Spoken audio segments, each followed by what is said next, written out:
My name is Stephen King. Spent some time in the dark. Please don't let us be in the dark. Help me. I'm gonna scare the hell out of you.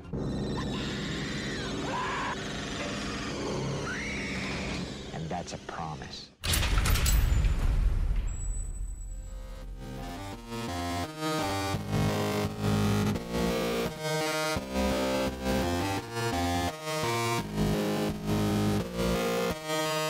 Welcome to Castle Rock Radio. I am Max Booth. And I am Lori Michelle. And this is the cigarette podcast. We'll be sponsoring cigarettes all day and all night long.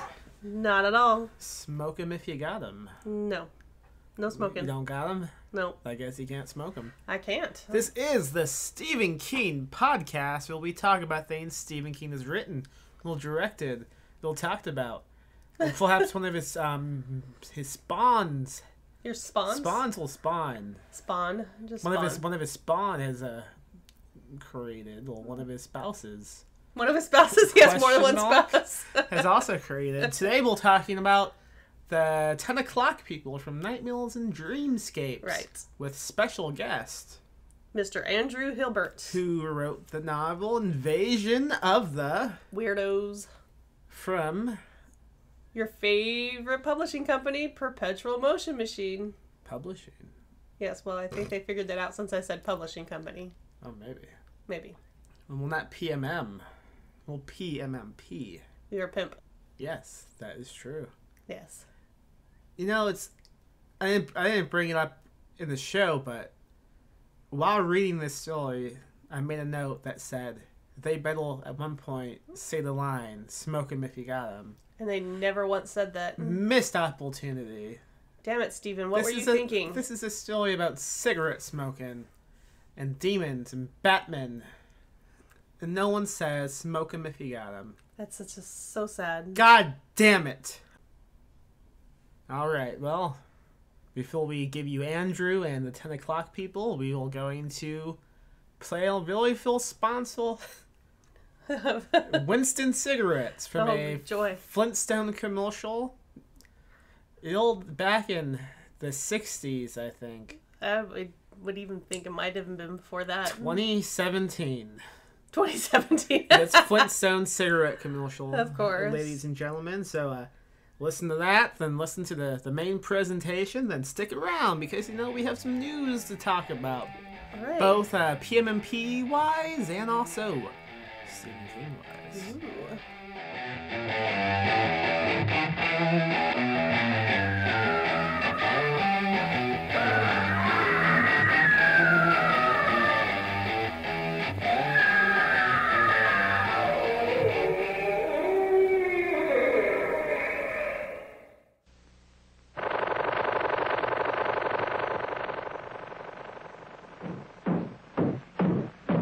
They sure work hard, don't they, Bunny? Yeah? I hate to see them work so hard. Yeah, me too. Let's go around back where we can't see them. Gee, we ought to do something, Fred. Okay? How's about taking that? I got a better idea. Let's take a Winston break. That's it! Winston is the one filter cigarette that delivers flavor 20 times a pack. Winston's got that filter blend. Yeah, Fred. Filter blend makes the big taste difference, and only Winston has it up front where it counts. Here, ahead of the pure white filter. Winston packs rich tobacco specially selected and specially processed for good flavor in filter smoking. Yeah, Barney, Winston tastes good like a cigarette should. The Flintstones has been brought to you by Winston, America's best-selling, best-tasting filter cigarette. Winston tastes good like a cigarette should.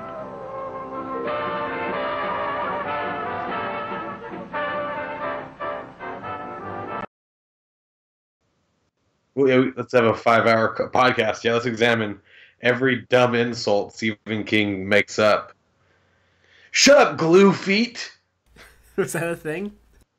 Yeah, he said he called one of the people on the train call the main character Gluefoot because he's not fast enough to catch up with the moving train.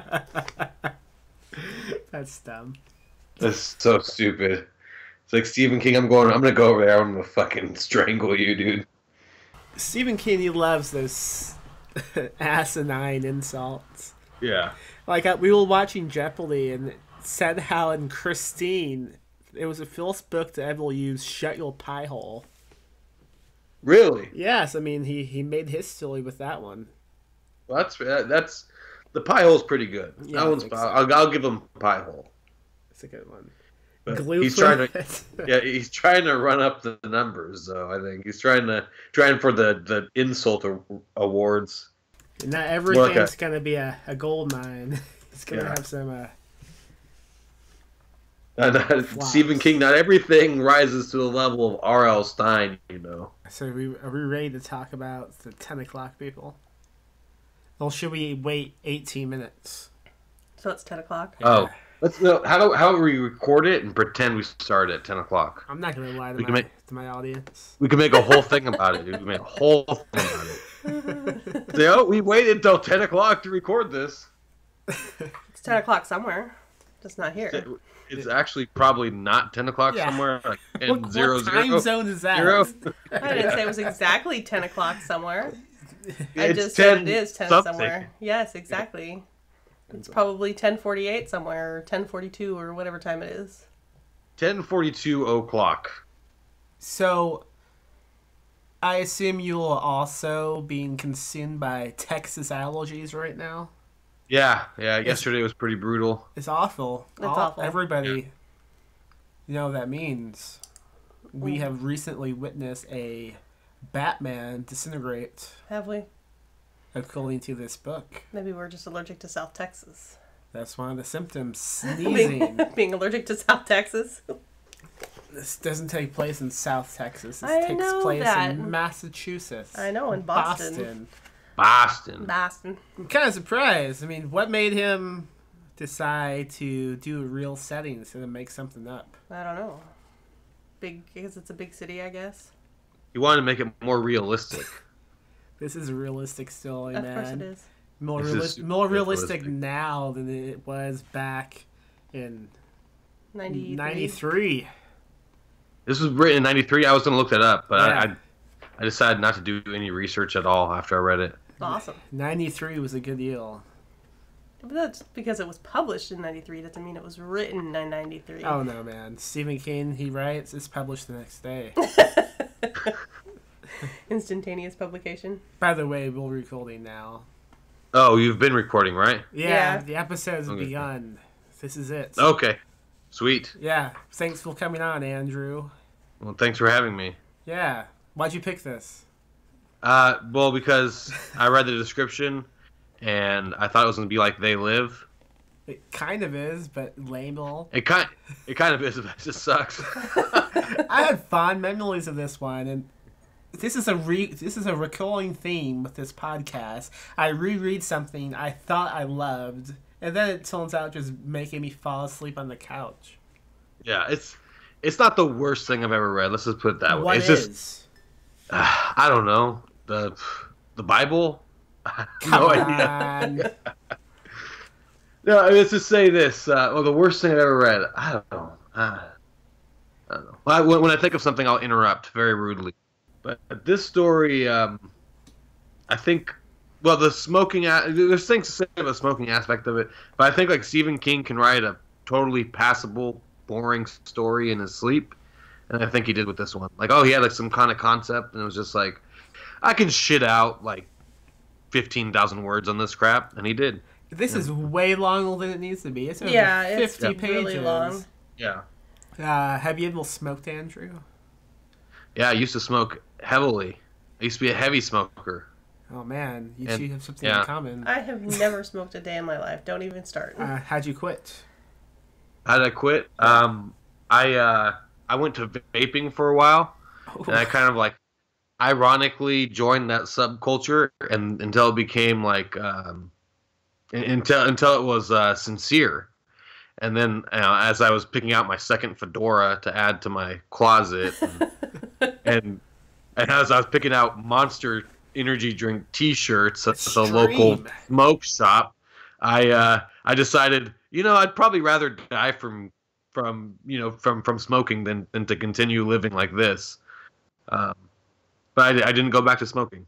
Nice. That's I good. constantly think about it, though. You should. I constantly think about it. I'm constantly fiending for a cigarette. Do you have you ever seen any Batman? I see bat people all the time, dude. I've even murdered a few, and some mistakes. Sometimes they just didn't vanish. But Halloween is a hard time for me. My dad vapes. That's a thing. Your dad vapes? Hell yeah, man. Like, does he vape weed or does he vape like I don't know. like mango berry, blurple berry? I don't know what he's vaping, man. I haven't seen him since he began the vape life. We got to get him on a podcast then. Yeah, we do. He smoked a. Dude. He would smoke a pipe constantly. Tobacco pipe. Your dad is not a crack pipe or anything. No, not Your when I dad was is around. classy as fuck, dude. Smoking a pipe, But he made quitting it. a pipe, He made it not classy because it would be in his and mouth. smoking out of his asshole or something. That would be classy. Yeah. It would always be in his mouth, and he would constantly be lighting it because it would just immediately come undone after each puff. Oh man. Yeah, it was bad. But now I'm told he vapes. And he also has 2 cats, which is also strange to me because he's never showed affection to anything. Well, maybe he has a fedora now too. Oh fuck. Well, you don't know the relationship between him and his cats. He might not be showing any affection at all to them. I'm told that he likes to kick them like hockey pucks. He does not. Yeah. Do you kick hockey pucks? Well, I guess the cats like to lay on their backs and they egg them on to slide them across the floor. That's different than kicking them. I don't know. how Like he does curling. it. Maybe. I'm a big fan of curling. I don't know how hockey's played though. Same thing. The 10 o'clock people was written in 1993. It was. Wait, it's 10 o'clock, right? Oh man, we got 10 minutes. Let's Let's just wait here. Let's keep Let's talking just about my wait. dad. I believe this was original to the collection Nightmares and Dreamscapes. I don't think it was published elsewhere. Amazing. Probably for good reason. Yeah, couldn't sell it. Yeah, so this guy, Brandon, he works at a bank in Boston. Yes. Hold on. Are we really waiting until 10? No. I just want to say something about the names here. Okay. He starts off with everyone's last name. Yes. No matter how they're introduced, he starts off. And then all of a sudden they say, no, please call me by my first name. And they call him by the first name. And you think there's going to be some significance to that, but no. It's just you just have to switch to knowing Right. Pearson is Brandon and Duke is whatever. Reineman. However he was. Right, the man. That, whatever, for whatever reason, that irritated me. All right, Well, and I I'm don't know done. if you noticed, but like halfway through the book, he was not only Brandon, but Brand. Brand, yeah. I'm like, what? At first, I'm like, is that a typo? He was getting tired. He was mean, also if falling you're- asleep. If you're a Brandon, do you really ever want to go by Brand? No. I think it depends Does if it- you vape. Yeah.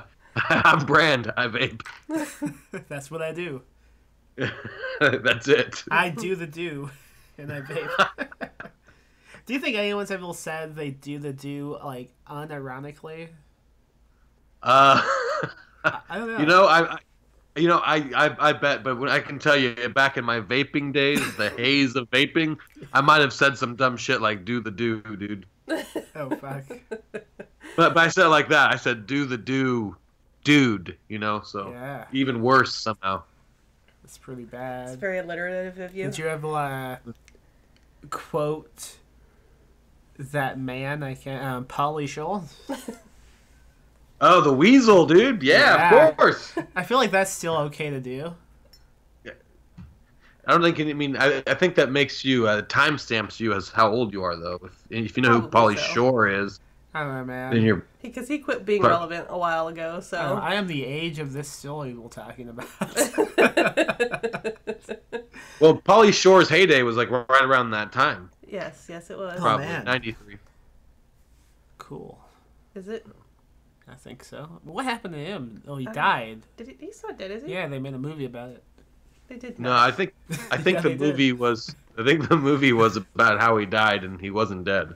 No, man. And everyone was more disappointed to find out that he wasn't actually dead. It's like, It was a really depressing movie for Pauly Shore. that was the Will's M. Night Shyamalan twist. Shamalama. Yeah, a terrible twist. He wrote that M. Night. movie. Yeah. Can we talk about the story now? Oh yeah, sorry. Thanks, Andrew. Should I call you And? Call me And, please. But you have to refer to me as Hilbert for the rest of the podcast. Call me And once. Shame on you.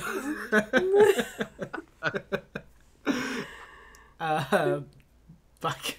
Boston is no Brandon. His name is Boston now. Why not? Lost. I don't know, we begin with Brandon holding back a scream Right. and a young, good-looking black man, Yeah. as King loves to call this dude, fills 2 or 3 pages, kind of just grabs his arm and says, "Don't scream."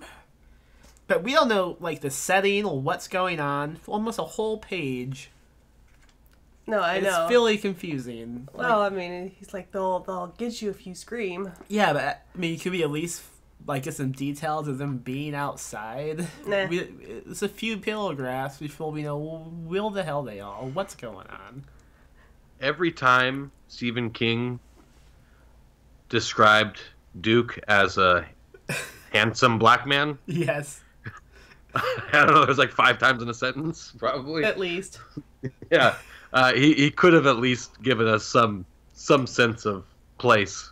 Yes. No, but we do As far know as I that know- Duke is wearing a cream-colored suit, though, because he mentions that about 4 or 5 times. Right. Cream-colored suit, too, Duke. What is going on in this world here? See, it's confusing. You thought he was in a dream or something because the choice is just odd. He's a sexy young black man wearing a cream-colored No, it's a suit. good-looking young Good-looking. black man. Well, whatever, he could be sexy. It's a good-looking. Well, he said good-looking, not sexy. Well, whatever. Read a book. I did read this book. But it's odd how many times he uses the phrase "good-looking young black man." Yeah, he does several thousand. Like, okay, said the good-looking young black man. Was Stephen King like criticized for not having like diverse casts in his stories, probably. and that's why he was like, He only had "I'll make up for this by using one black guy and describing him as black 55 times." I mean, you wouldn't say the ugly white man. You would just say Dude. the ugly man. Yeah. You know, Why do you, that happens a lot in not just Stephen King stories I've found, Bill. Like, if it's a white guy writing it, he has to specify every time someone's black. But if someone's white, it's just kind of assumed. or they dance around color, like, oh, it was caramel toned. That's rules. You know? It's like, what? What are you fucking talking about, dude? Whenever you begin describing someone's skin as an edible, Exactly. probably rethink It what was you'll banana do. colored. I am proud of King for not, like, resorting to making this dude talk like his stereotype. No, he doesn't. He's very Because a lot of upfront. King's black folk, they sound like Like they're they from New shouldn't- Orleans or something, all of them. The swampland. It's just, yeah, it's, well, I mean, I guess that's why he felt the need to specify. He's like, I'm not going to be racist this way. I'm just going to be super racist. I don't know. I'm going to be very It's just- inclusive in this book. Yeah. And I'm going to it make was- sure people it was understand I'm bizarre. inclusive. I wouldn't call this silly racist. Really, I would just No. call it oddly choiced. Yeah, it's oddly phrased. Yeah. Definitely not racist, but he didn't. But I was saying, if Stephen King's other black characters sound like stereotypes, Oh yeah, does he mention that they're young and good looking? So yeah, bravo King for stepping ahead of this one. Of course, he's also the first one to die. Right? Right? Yeah, but it takes a long time. Yeah, there's a lot of talking and walking before that happens. Yeah, I feel like this whole story is like set up Yes. Oh, here. Let me just tell you the origins of this and how nothing. It's just like what they, you know. It reminded me of. And I hate these shows. West Wing. Who's that guy? Aaron Sorkin. Is that him? Yeah. Yeah, I hate his shows because like they're always walking and they're always talking.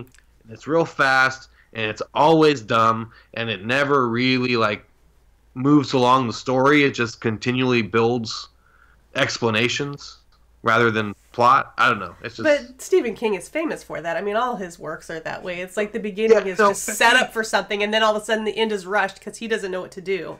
Right? No, exactly. But this story was like exactly like just pretty much like let's just talk for the entire story. It's usually things happen. Nothing happened except Brand's pant cuffs got wet when the cab ran over a puddle. Yeah, you know, like that was mildewy. the action. Yeah, it was weird.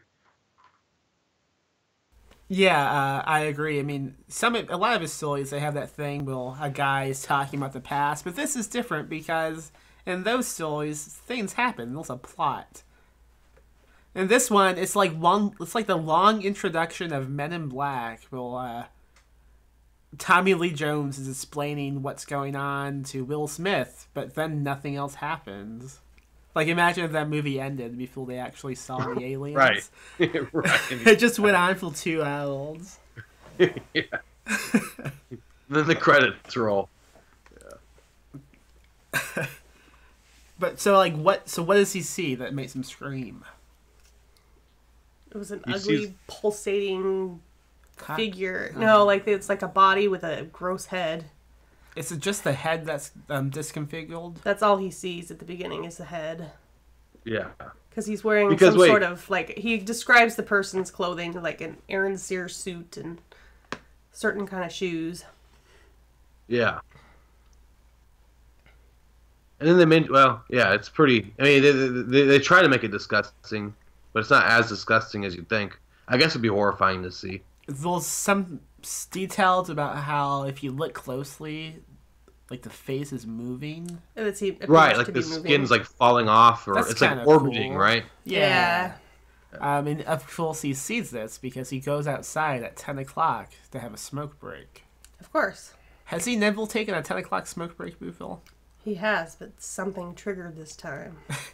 So Well, there's something in the brain, right? They Yeah. allude to it, like, oh, this amount, how much nicotine you have. You know, if you're 5 to 10, you won't see it, but if you're 10 to a million, you'll see it, man. Trust me. this is some Hollywood science if I've ever seen any. Yeah.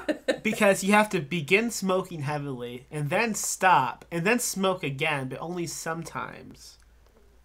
It's your nicotine withdrawal. I mean, it was pretty lame. This has to have been when King was trying to quit smoking, I assume. Probably. Because he also had Yeah. Quiddles Inc. come out around then, I think, which was about a company that would kill your wife if you didn't stop smoking.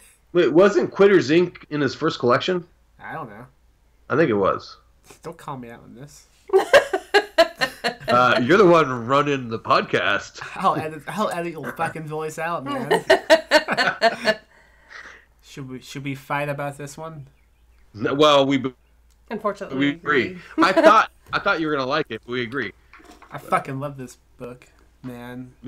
Oh, you're fucking stupid. I love when people just walk around and give explanations. But nothing happens. Yeah. Yeah, I hate the conflict. Yeah.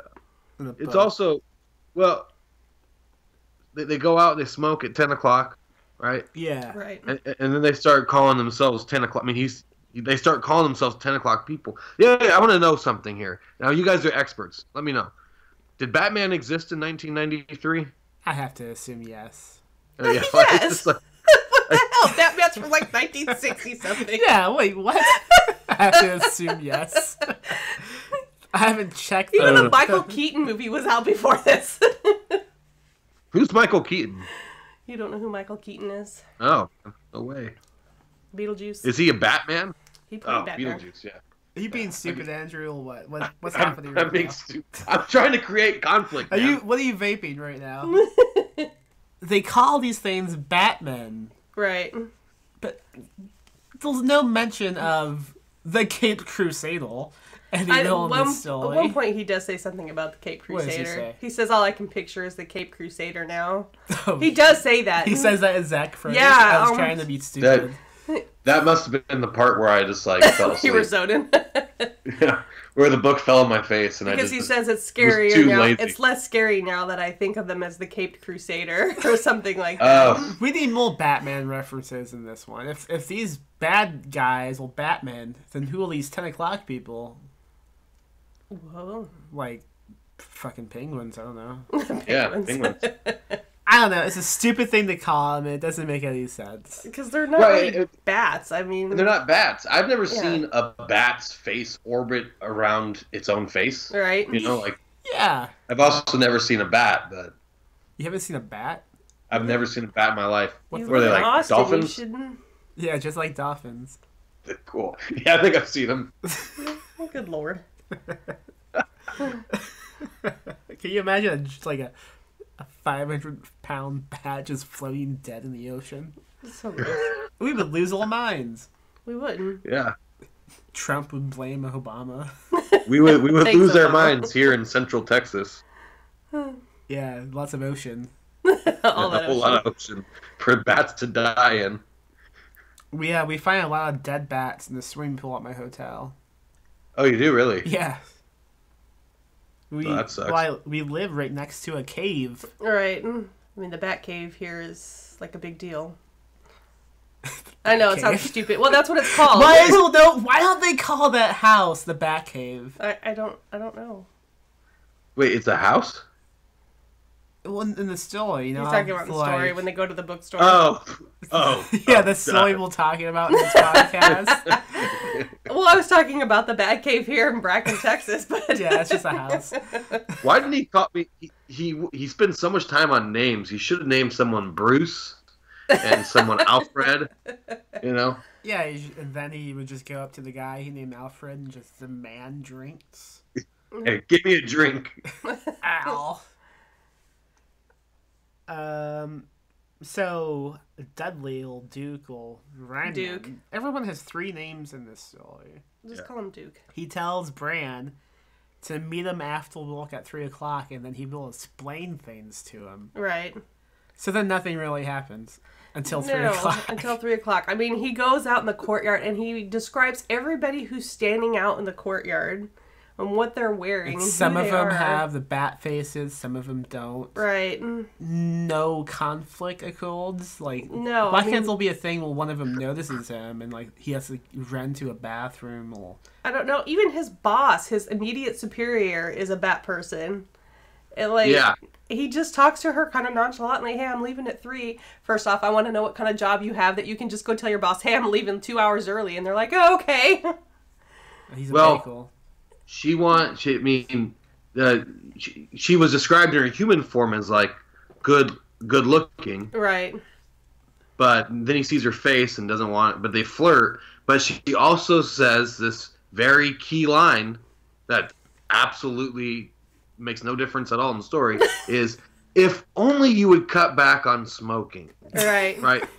Because only. apparently the bat people only go for people who smoke less than 10 cigarettes a day. Which is Very dumb. numbers oriented. Yes. It's still dumb. Well, doesn't she say that when he says he's leaving? Yeah. Yeah. Yeah. Like, does she think he's leaving because he smoked too many cigarettes in the day? Yeah. I feel sick. I've had too many cigarettes. I've had over 10 cigarettes today, ma'am. Imagine, like, you're in school and you write a note, too many cigarettes, has to go home. That's not gonna fly. No. So they become the 3 o'clock people then. Yeah. And they walk around the city, and the young, handsome, good-looking black man just tells him some stuff. You know, And they there's get- a bunch of us. they get and we've seen mildewy. this, and Yeah. And in the cab, they talk about how bad the Patriots are doing, how bad the Celtics are doing, and how bad somebody else is doing, because they can't talk about bat people in front of a cabbie.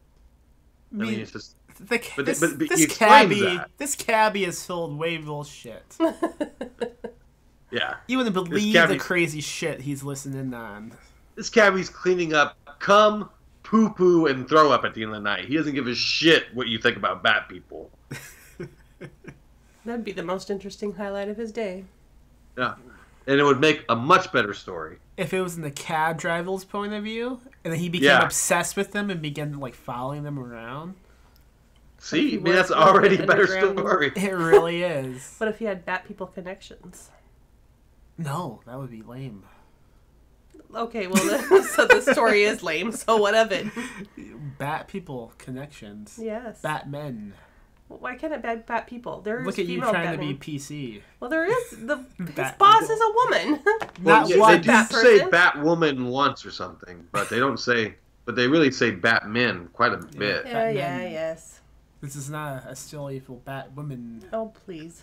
This is pre-woke Stephen King. I mean, it's enough that he has a young black A young black who's man. good looking.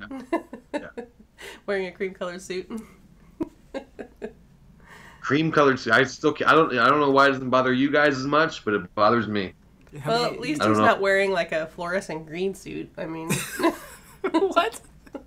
What is this, Dumb and Dumbles? I've always wanted one of those suits. I was gonna say The Mask, and that's a different Jim Carrey movie. So yeah. The Mask is probably older than this. I don't think so. I I don't think think it so. came About out in the same. 1999. The Mask. The Mask did not come out in 1999. You realize no, we're gonna have to look that up. I think he I'm is. looking it up right now. Okay. You hear those planes? I did. Oh, The Mask is at 1994. superhero When did film. Mask come out? Mask? Yeah. Oh, like there's a Mask beyond Jim Carrey? No, it's just called Mask with Aaron Right. Stoltz. He's like a disfigured boy. It's got Yeah, Cher in it's, it. 1985. Okay, well, the same thing. It's not the same thing. Smoking. If only he would cut back on cigarettes. If only he had. So, I mean, it's really not a lot to talk about in this story because it's just this young, good-looking black man telling Bran that what he saw was basically these demons or aliens. No one really knows what they are, but they call them Batmen because their faces look nothing like bats. Right. And like if they discover that you know what they are, they'll eat your brains out and throw you in the river. Right. I mean, that doesn't sound too bad sometimes. But that doesn't ever happen. Like, why even set this up for us? I mean, Right, when I know when that fear is not there. right. Maybe because it's too short. I don't know. It'd be different if they were like walking around and he kept looking behind him to make sure that nobody was following them. I don't know. They literally have no worry in the world No. while they're traveling to their meeting place. Right. It's weird. It's a bad story. It is. It sounds like it should have been a novel. Well, it sounds like Stephen King said, "Hey, I got an idea," and just wrote it down, and then says, "I don't know where the fuck to go with this." It sounds like he watched They Live and Right. got really drunk.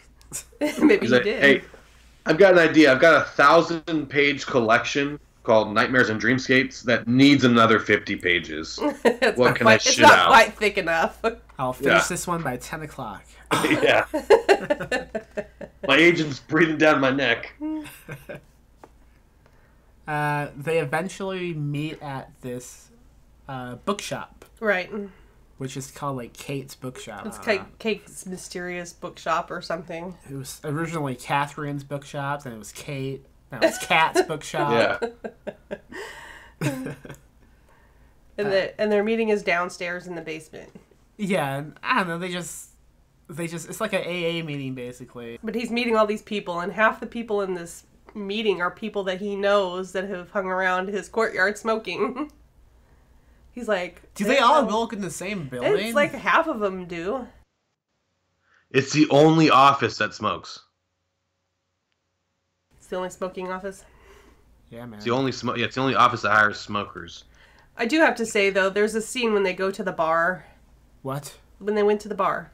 What are you talking about? The bar. They would go to a bar. Oh, yeah, what was they the bar do. called? Yeah. I don't know. He says it's more like It's a long bar. Yeah, and less like Cheers. It's more like Gillies and less like Cheers. Yeah. Yeah. But he kind of makes a distinguishment about, okay, here's the non-smoking section, and it's bright and clear, and it's all shiny and pretty. And then there's the smoking section, and it's dark and dirty. That's right. I just thought it was kind of a funny comparison. It's like smoking people are worthless.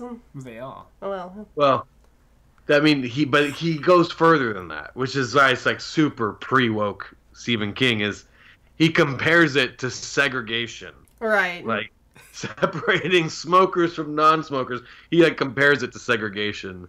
And it's like like the most tone deaf bullshit. You know, whatever. I challenge you to tell me one difference between between the two, Andrew. Yeah. And has nothing more to say to that. Aha. That's what we thought.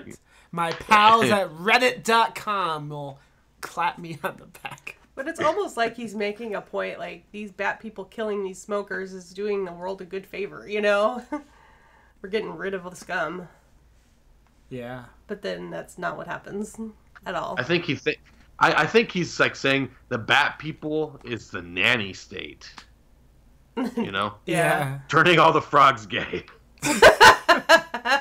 But they never really, like, debate a motive of these Batmen besides just eating the skulls. Right. And why they choose to only do half smokers. I mean, it doesn't make any sense. It doesn't make any sense. So they're down in this basement, and Brandon meets all these people, and he doesn't like the guy who's the quote-unquote leader. And of course, I can't remember the guy's name. It was like... Robbie. Robbie, It was Robbie. Robbie, it was sometimes Robbie. That was Rob. Is it Bobby sometimes ever? Robert. But he just gets a feeling about him, and he doesn't like him. But yeah, I mean, this Robbie, he goes on and on about the history of this goddamn zoo. No, it's not a zoo. It's not a zoo. This keeps looking at his watch. And I mean, people are like listening to his every word like he's some sort of cult leader. Oh my god, he's fantastic. And he's like, I've got a surprise for you. And he pulls out this trunk and this black and white photograph. And they're like, okay, that's it. That's what they need to call the Batcave. The Batcave. Da-na-na-na-na-na-na, Batcave. No. No? Like, I liked it. Kicking you off the show. And finally somebody says, get to the point, Robbie! And that's when Brandon... And Duke's embarrassed by this. Yeah. Yes. Duke's like, dude, what the fuck, man? Yeah. Because he thinks Robbie's the shit. Yeah. Like, there's a point where the Robbie's talking about how him and a couple of his pals went and staked out this Batcave, and Duke just looks so sad. He looks sad. Like, why didn't they take me? What's Duke's job? He works in the bank, too. Does he? Yeah. Okay. I thought he was a computer expert. Whatever that means. Yeah, back in '93, that means you knew how to turn it off and back on again. Like in this movie. You knew how to open MS Paint. Like in those hacking movies where they just where they slam their fingers against the keyboard really and fast. all of a sudden they're in the computer, they're in the government mainframe. Enhance. Oh, whoa. Oh, man. Do you have a bat face right now? But Brandon accidentally kicks over what's called the window pole, which I know what it is. It's a pole to open, like, windows that are really high up. I was really confused by what this was. We used to have them in our classrooms when I was a kid. Yeah. I remember those. It's just like a pole. It has a hook on it, so you can grab the hook and open up the window. I see. But he sees in the window, peering in, an ugly bat face. It's like, come on, dude. If you're planning out this ambush, why are you just sticking your face against the glass? We're here! I forgot my keys! Somebody let me in! I mean, all he does is look up and the fucking bat's face is pressed against the window, just watching them. Not disguised at all. So Brandon stands up and screams, "They're gonna get us! This is a setup!" And Duke is like, "Shut up! You won't Bill see me." I'm never inviting you here again. But then Duke loses his head somehow, right? Because in the trunk that Robbie has contains multiple Uzis. Yes. Oh yeah, Uzis was a funny choice, dude. Where are they getting Uzis from? I don't know. But yeah, they pull out the guns and there's a fucking fight. Right. The Batmen fly in through the window. Can they fly now? No, they just kind of break in and jump in. They I just don't know. fall down. Some of them come down the stairs. Some of them come through the back door. Which, why is there a back door in the basement to begin with? You ever seen a basement with a back door? No, I never have.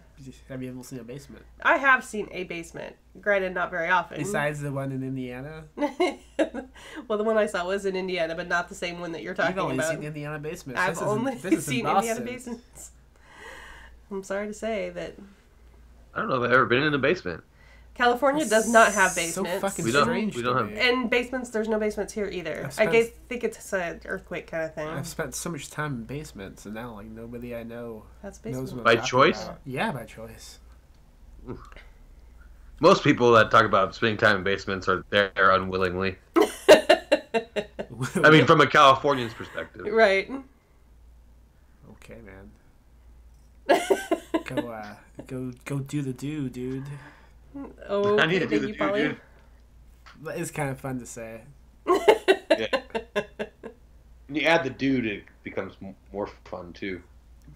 Yeah. So a lot of people die.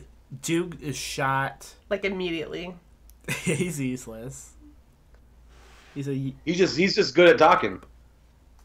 That's yeah, it. He can't fight. None of these people can fight. And only 3 people escape, including Brand for some reason. And then the police he imagines the police go into his wife, tell him how he disappeared. Right. I mean, what the... He abandons his family. He totally leaves his family for no reason at all. He just assumes she wouldn't believe him. Like, what kind of marriage is this? Go talk to her. Let them know what's going on. Right. But they go to another... Where do they go? They go to another... They hop a train and go to Omaha. To what? To get ambushed and maybe kill 3 bat people? Like... Yeah, I don't know. They begin a new resistance group. And it ends with them, like, massacring a group of 50 of these Batmen. 30. It was 30. Oh, my mistake. Yes. So I guess, like, the new objective is he's just going to go around with this small rebellion killing Batman. He's the vigilante Batman. It would be great if he wrote a sequel that showed like he was just a fucking drug-addled psychopath who had access to a gun. He even says that at one point in time. He's like, am I part of a big mass hallucination? Are we all just psychotic? And that would have been the better story. I mean, I agree. They all work at the same building. Maybe someone just, like, spiked the coffee. Maybe there's gas. Too much fluoride in that water. This is what I was hoping for. That Brand was one of the Bat people. And Duke was leading him to it. But I kind of thought that might have been the case because Stephen King introduces this dynamic where he's like, there's italicized thoughts that he's thinking to himself. Yeah. And it's a kind of like contrarian to these 10 o'clock people. Yeah. And so I thought, he might be the Batman. That would be an interesting twist. Nope. No. Like, nope. It didn't even have to be a sneaky betrayal. Like, maybe he didn't even realize he was one of them. Right. But they did, and they were leading him back. Like, this whole time, it's like, what? I'm one of them? Right. Yeah. Oh, my God. I don't know. I think it would have been better if it was some sort of a hallucination. I don't know. They were arrested or something, and he's like... Arrested? You know what I'm saying? For what? Well, I'm just saying. Having a meeting? Yes. But they arrested them, right? And the police are like interrogating him. It's like, you're just crazy. And he keeps seeing their faces move, you know? Yeah. Just like it continues. Is it a hallucination or what? Right. All right, Steven. We need to give you a call on this story you wrote fucking 25 years ago. These Batmen are pretty similar to the canned toy, which all the creatures from Low Men in Yellow Coats, the novella from Helts in Atlantis. Yeah. So he reused these characters. Yeah. Yeah. Yeah, what a hack. What a hack, dude. Guess if you write 100 books a year, you're gonna have to recycle your Batman. Speaking of, he also wrote this in 3 days, which is a surprise to nobody. Yeah.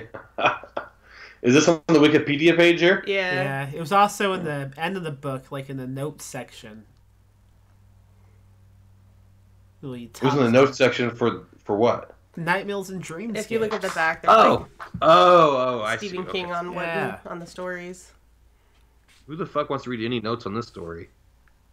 Anyone hosting a podcast about it? They had a lot of those in 1993.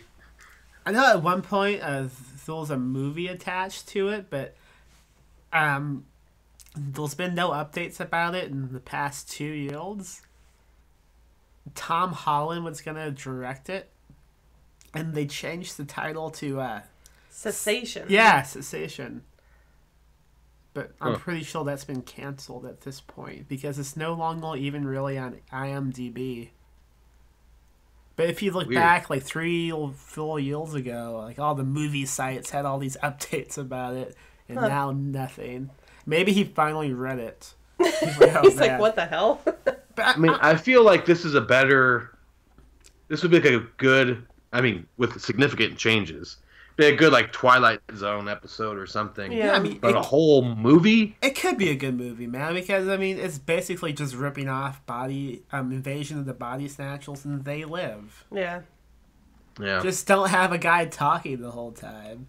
Yeah. Just use the basic premise of Batman. No, they should just have a narrator, and the narrator, every time Duke comes on, the narrator says, "That's Duke, the tall, handsome black guy." Maybe he just talks like that, like, "Hello, I'm Duke. I'm a tall, handsome black man."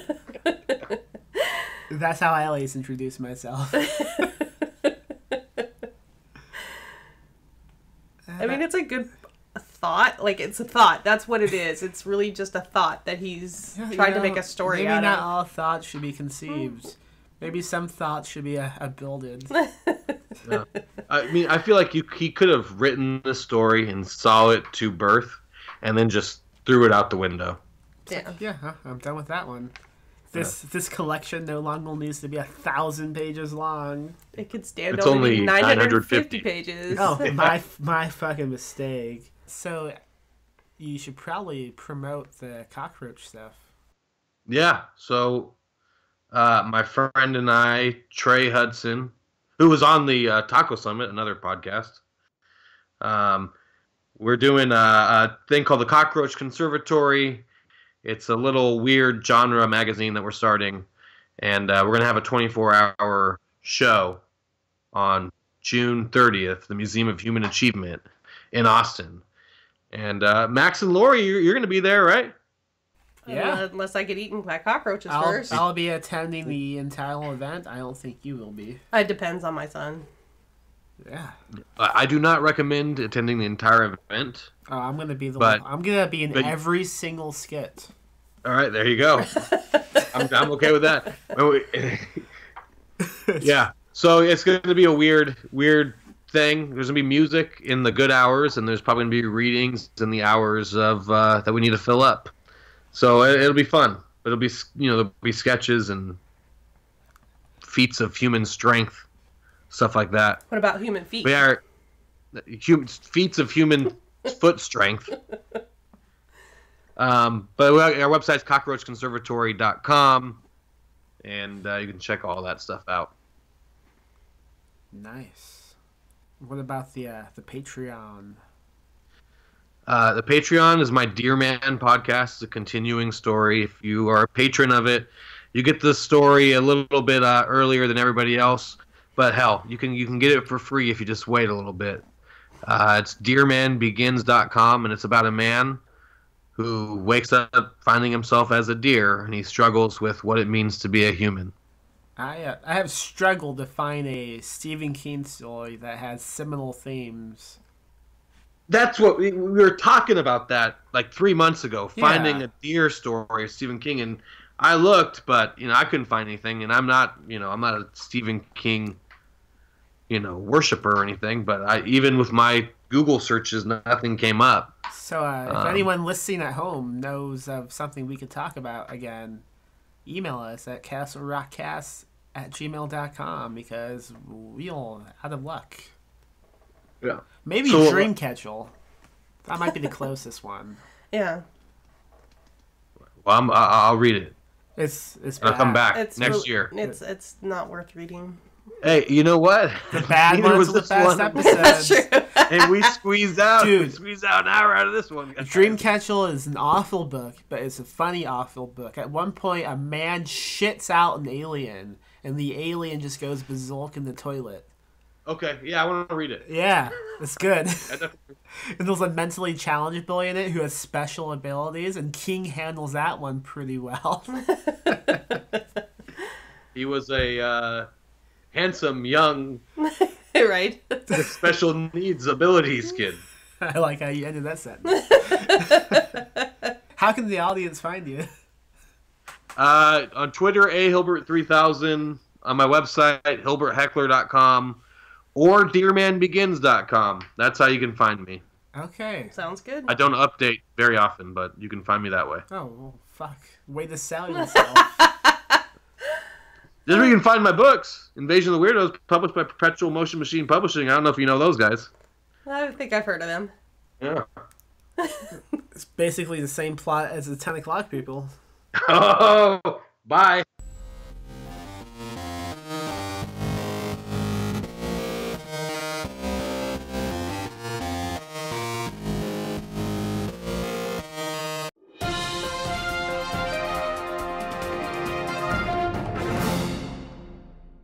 And that was the 10 o'clock people with Andrew. Poor Andrew. Yes. So go buy his books, support him on Patreon, and all those other things he said at the end. Right. Now, time for some news. PMP wise, what have we done lately? We just published Patrick Lacey's new novel, Bonesaw. Correct. What's that book about? Liam Carpenter spends most of his time above his aunt's garage. Wait. Come on. You gotta do it dramatically. I am doing dramatically. Like a movie theater guy. I can't do a movie theater guy. Liam Carpenter. Liam Carpenter spends most of his time above his aunt's garage, watching obscure horror movies and drinking cheap beer. But this week's different. This week, things are getting weird. First, there's his favorite director, Clive Sherman, showing up in a town unannounced. Then there's the string of murders that all seem like something out of Clive's popular Bigfoot monster movie franchise. Mwahaha. Throw in Liam's mysterious new crush and the cough syrup addicted private investigator chasing her down, and you might gain somewhat of a clue of what's going on in Bass Falls lately. Gain this clue. And don't even get him started on the she-demons and blood sacrifices. Bonesaw Studios is in town, and they're bringing you the bloodiest sequel featuring a pig-human hybrid killing machine you've ever seen. Here you go. Ta-da! We should do all Hollywood movies. So if you need your Hollywood movie ever advertised, call us. The number is 1-800. 210-57. Do not give out my phone number. Yeah, so go buy Bonesaw. It's out now Yes, by Patrick Lacey. it's awesome. He will be joining us on the next episode of Castle Rock Radio talking about The Raft. Correct. So, that's it. So, prepare yourself for that one. Yeah, read the book ahead of time. Then you can be like, yeah, I know who this guy is who's talking into my face right now. He wrote that book I just read, Exactly. which I then reviewed on Amazon. Because you're awesome that way. Now, that's it, self-promotional wise. Correct. But we do have quite a few new... Actually, that's not true. Oh, shit. What? I wanted to talk about Ashley Shorman for a minute. Ashley who? Ashley Shorman. Who is she? A cobbler?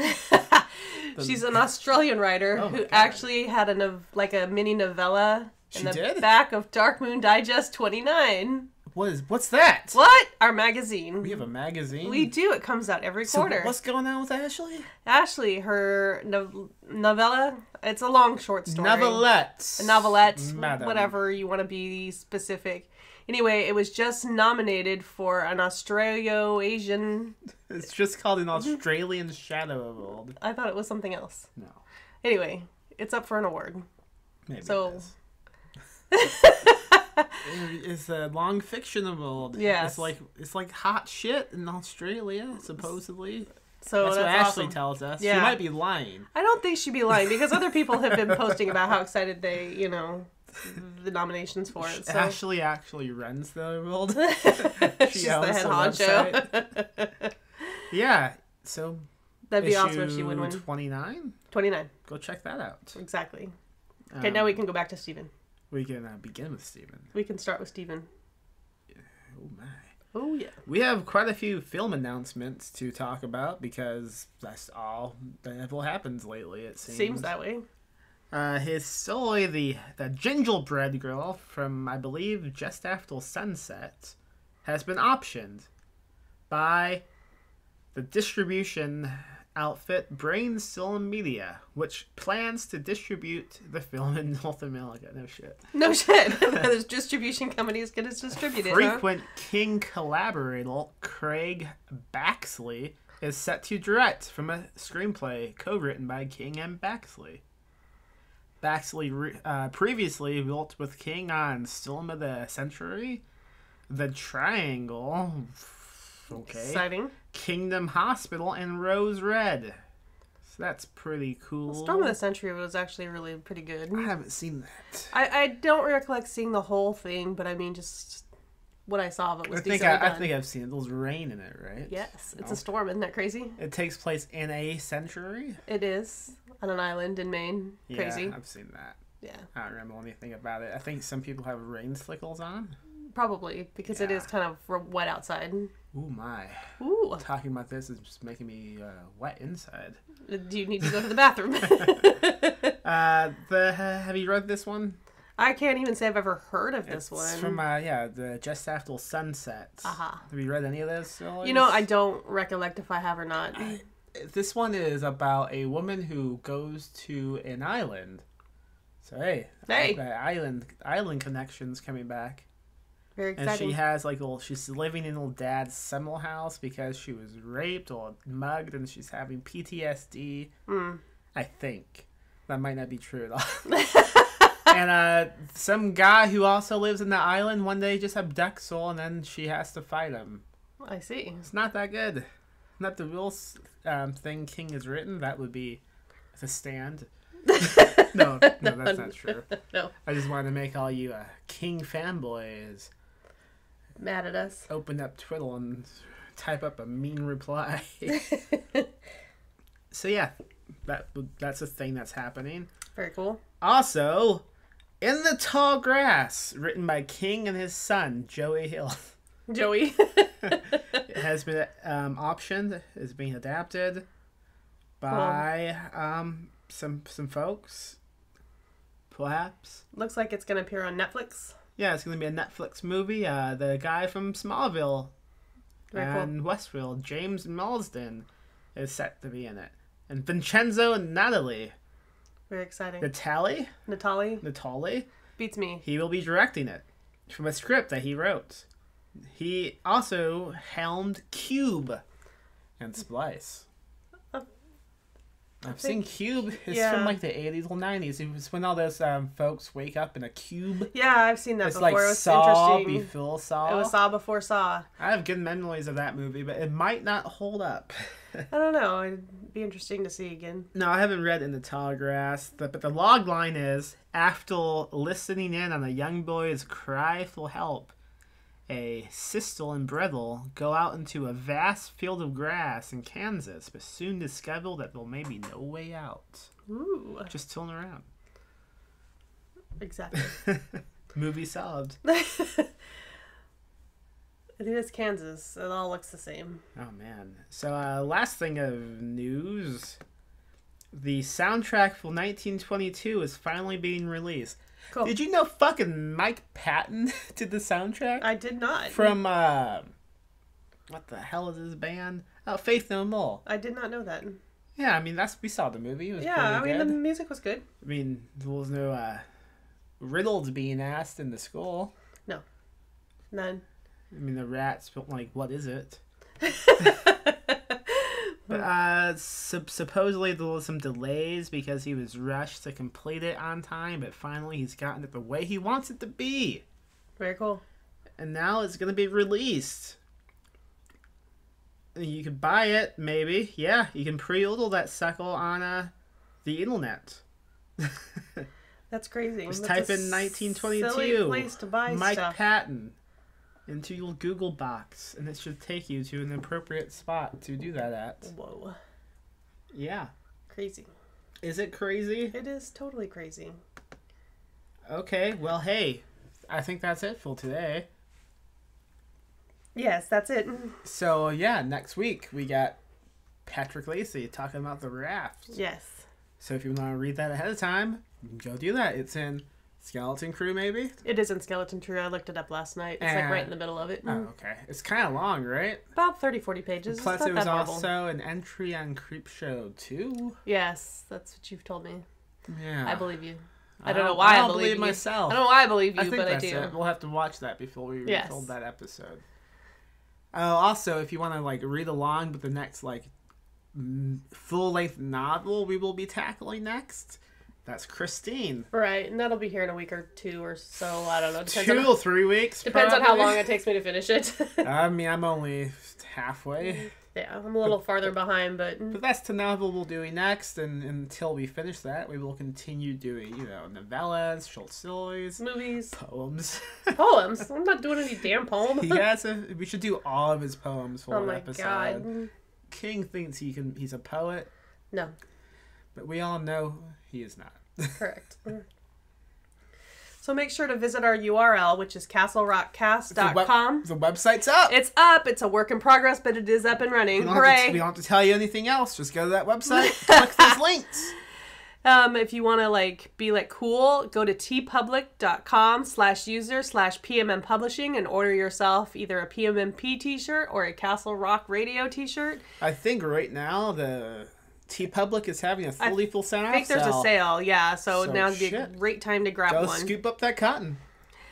Join our our Facebook group is Castle Rock Radio for fans of Stephen King podcasts and dick jokes. Our Facebook page is facebook.com/Castle Rock Radio. On Twitter, our Twitter handle is CastleRockCast. Our email is castlerockcast@gmail.com. Do not be afraid to email us. We would love to hear from you. I don't care what it is you say to us. Nah, that's not true. Well, I mean, just, send us recipes. It'd be nice. Yeah, pizza recipes. Pizza recipes. Speaking of, if you write fiction and you listen to this podcast, you have till the end of May to send us a submission for the new anthology we're doing, Tales from the Crust, an anthology of pizza horror. Pizza horror. You find that by going to darkmoondigest.com. Right, and the submission guidelines will be under there. You're running out of time. I Why is that funny? don't know. It just was. Okay. They're running out of time after eating pizza. 30 minutes or less. If you'd like to stay on top of what we're doing, our newsletter is pmmpnews.com. We send out a weekly newsletter, so it's kind of cool. Kind of. It's all right, I guess. It's okay. And to support us on Patreon, it's patreon.com/PMM Publishing. For something as simple as $1, you get a subscription, an electronic subscription to our Dark Moon Digest Magazine. Yes, the magazine. You also get the podcast before anyone else gets it. You also get a discount on any books we sell. For $2, you get access to my infrequent novel Shitheads. Yes. $3, you get behind the scene access to cover reveals, TOCs. For $5, you get exclusive nudity pics. Yes. Not from us, just things we find. Random nudie pics. Yeah. I know we'll be revealing the table of contents for Lost Films soon, so... Already did that. Alrighty. So you can go check that out right now. Well, alrighty then. So see if you were a Patreon. You would know who's in that You book. would know already. Is it Stephen King? Is it? Is it? It's not. It's not. We can't afford him. We could, though, if you gave Support us us. your money. Give us your money. Give us your money. This is subliminal advertising at its finest. Patreon.com/PMM Publishing. Discount code. Give us your money. There is no discount code there. Give us your money. No one's listening. Hi, Thomas.